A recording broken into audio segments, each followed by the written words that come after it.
बिस्मिल्लाहिर्रहमानिर्रहीम। अस्सलाम वालेकुम स्टूडेंट्स, आपको पाकमाली उर्दू चैनल पर खुशामदीद। स्टूडेंट्स, हम 10वीं जमात की उर्दू की नई मॉडल दरसी किताब में से पढ़ाई कर रहे हैं और इस सिलसिले की आजकल हम हिस्सा गज़लियात में से गज़ल नंबर 1 पढ़ रहे हैं। कल मैंने आपको गज़ल नंबर 1 जो कि मिर्ज़ा असदुल्ला ख़ान गालिब की लिखी हुई गज़ल है, उसके पहले 4 अशार की तशरीह और उसके मानी व मफ़हूम, उसके फ़नी मुहासिन और तफ़हीम आपको पढ़ाई थी। और इस गज़ल के कुल 8 अशार हैं, तो बकिया के जो 4 अशार हैं आज हम वो मुकम्मल पढ़ लेंगे इंशाअल्लाह, और ये गज़ल आज मुकम्मल हो जाएगी। फिर कल इंशाअल्लाह इसका हम मशकी हल देखेंगे। जी तो स्टूडेंट्स, यहाँ हमारे सामने है शेर नंबर 5। मत पूछ के क्या हाल है मेरा तेरे पीछे, तू देख के क्या रंग है तेरा मेरे आगे। तो इस शेर का यहाँ पे मफ़हूम लिखा हुआ है, वो देख लीजिए।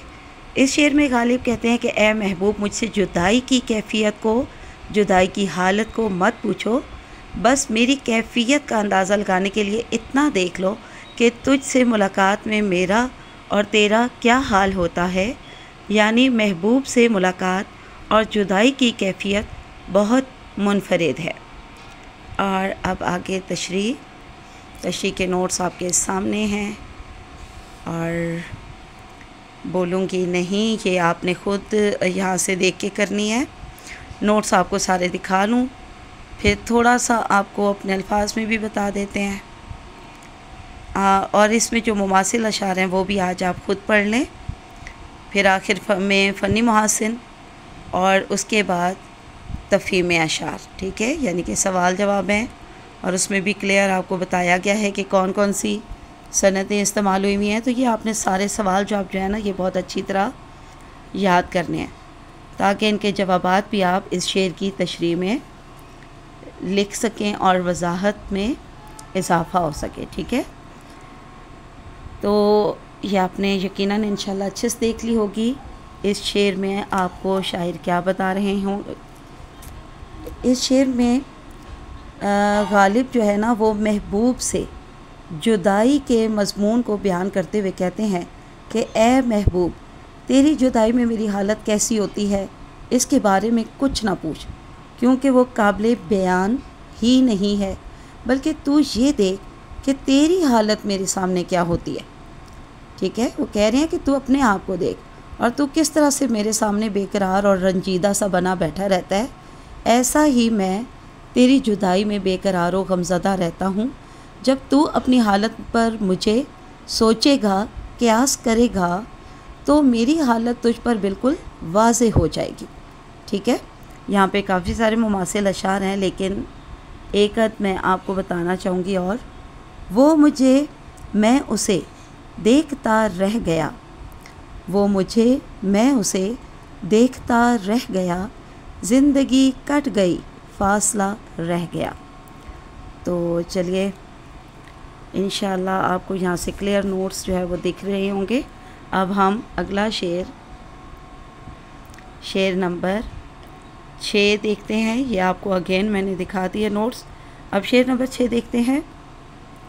ईमान मुझे रोके है जो खींचे है मुझे कुफ्र, काबा मेरे पीछे है, कलीसा मेरे आगे।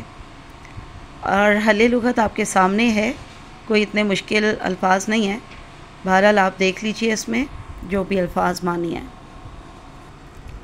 जी तो स्टूडेंट्स, इस शेर नंबर 6 का मफ़हूम देखिए। इस शेर में गालिब खैर व शर की कशमकश बयान करते हुए कहते हैं कि एक तरफ मुझे ईमान रोकता है और दूसरी तरफ कुफ्र अपनी तरफ खींचता है। यूँ लगता है जैसे काबा मेरे पीछे है और कलीसा मेरे आगे है। अब तशरीह देखें।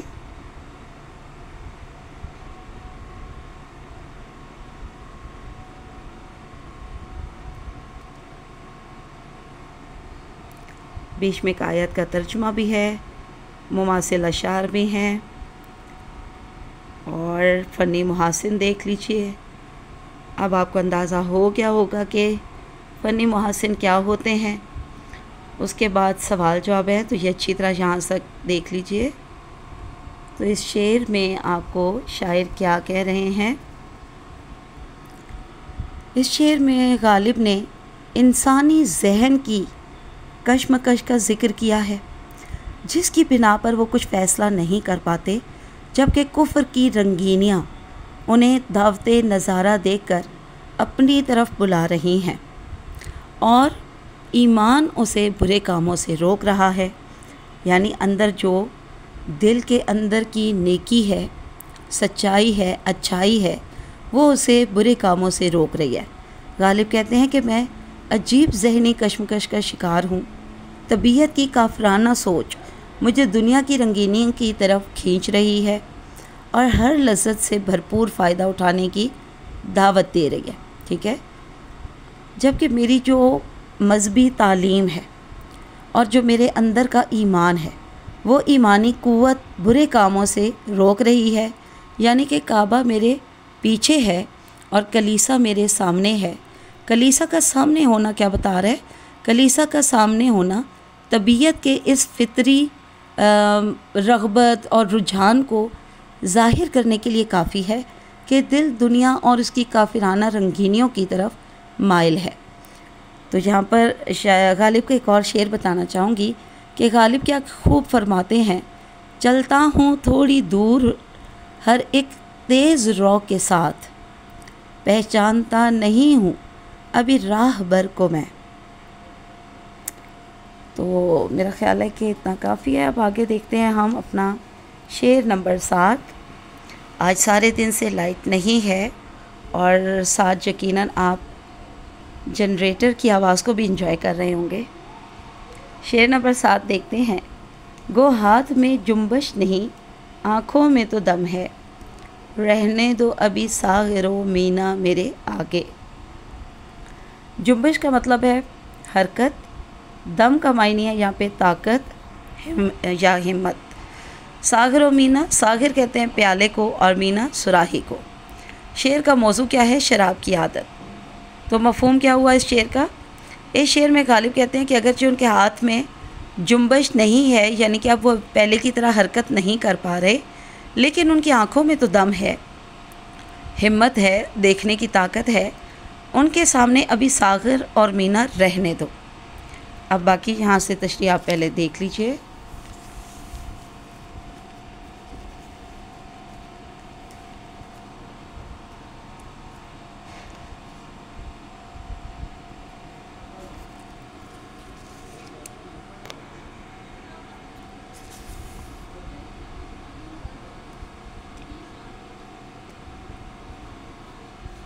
मुमासिल अशार को भी अच्छे से देख लें, इंशाअल्लाह आपको क्लियर नज़र आ रहे होंगे।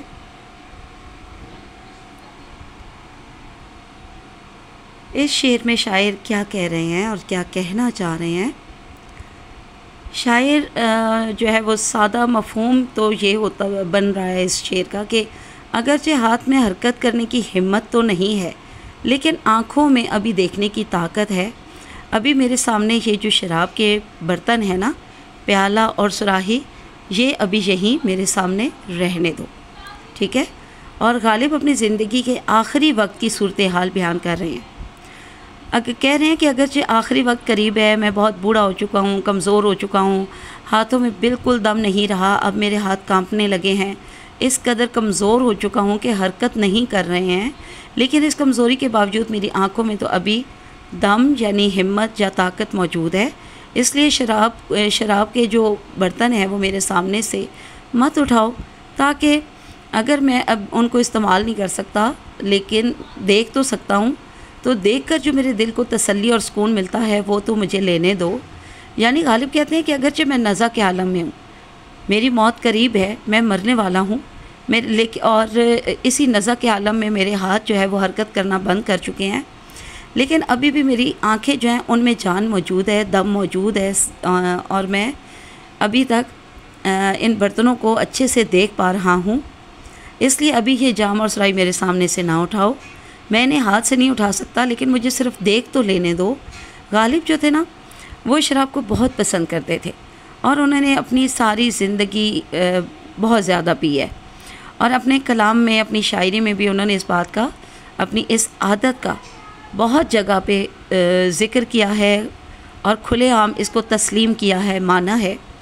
इस शेर में भी शायर अपनी इसी आदत और ख्वाहिश को कलम बंद करते हैं और कि गोया अब बेशक उनकी पिछली उम्र में सेहत इजाज़त नहीं देती, लेकिन फिर भी सामने से वो शराब के बर्तन जो है वो उठाने नहीं देते कि सिर्फ देख कर ही सही मेरी आंखों को तसल्ली और सुकून तो मिलता रहेगा ना।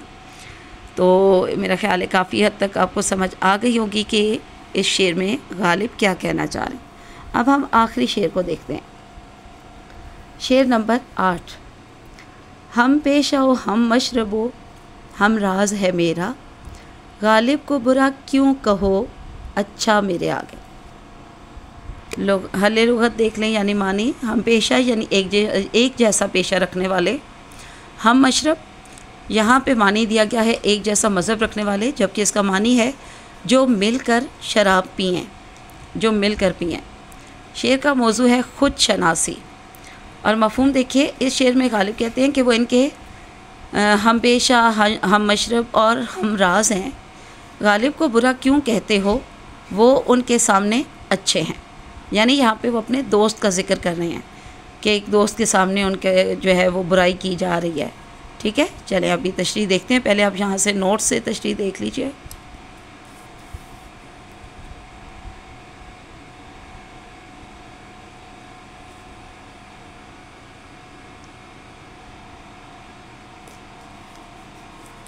फ़नी मुहासिन और उसके बाद 2 सवाल जब आप मौजूद हैं यहाँ पे, ये अच्छी तरह से देख लें। तो इस तशरीह में क्या बता रहे हैं जी, इस शेर में शायर क्या कह रहे हैं, महबूब हो या कोई शख्स भी हो, किसी दूसरे आदमी के सामने अगर गालिब की बुराइयां बयान करता है ना, और उसे ये इल्म नहीं है कि जिसके सामने वो ये बुराइयां कर रहा है वो गालिब का एक अच्छा दोस्त है, इसलिए वो बुराइयां करने वाले से, यानी कि वो दोस्त जो है ना बुराइयां करने वाले से कहते हैं कि जनाब आप गालिब की बुराइयां मेरे सामने बयान ना करें, क्योंकि वो तो मेरा हम प्याला हो हम नवाला है। मैं उसे बहुत अच्छी तरह से जानता हूँ कि वो इस किस्म का इंसान नहीं है जैसा आप मुझे बता रहे हैं, जैसा कि आप उसके मुतालिक सोच रहे हैं। अगर आप उसको बुरा कहते हैं तो इसका मतलब ये है कि आप हमें बुरा कहते और समझते हैं। और वैसे भी गालिब को कोई बुरा कहता रहे, गालिब पर इसका कोई असर नहीं होने वाला। गालिब को इससे कोई गर्ज नहीं है कि उनके पीछे उनके बारे में लोग क्या बातें करते हैं और उनके बारे में क्या राय रखते हैं। गालिब के मुखालफिन की तरह उनके दोस्त भी बहुत ज़्यादा हैं। अगर कोई मुखालिफ जो है वो गालिब को बुरा कहेगा तो वहाँ ही उनके कोई ना कोई ऐसा दोस्त ज़रूर होगा जो गालिब की तरफदारी करेगा, उनके हक़ में बोलेगा और उनका दिफा करेगा, उन्हें बुरा नहीं कहने देगा। गालिब इस बात को तस्लीम करने वाले इंसान हैं कि इंसान के अंदर खामियां लाजमी होती हैं, तो हमें किसी के अच्छा या बुरा कहने से फ़र्क नहीं पड़ता। गालिब का एक शेर है, गालिब बुरा न मान गरवाज बुरा कहे, ऐसा भी कोई है सब अच्छा कहें जिसे।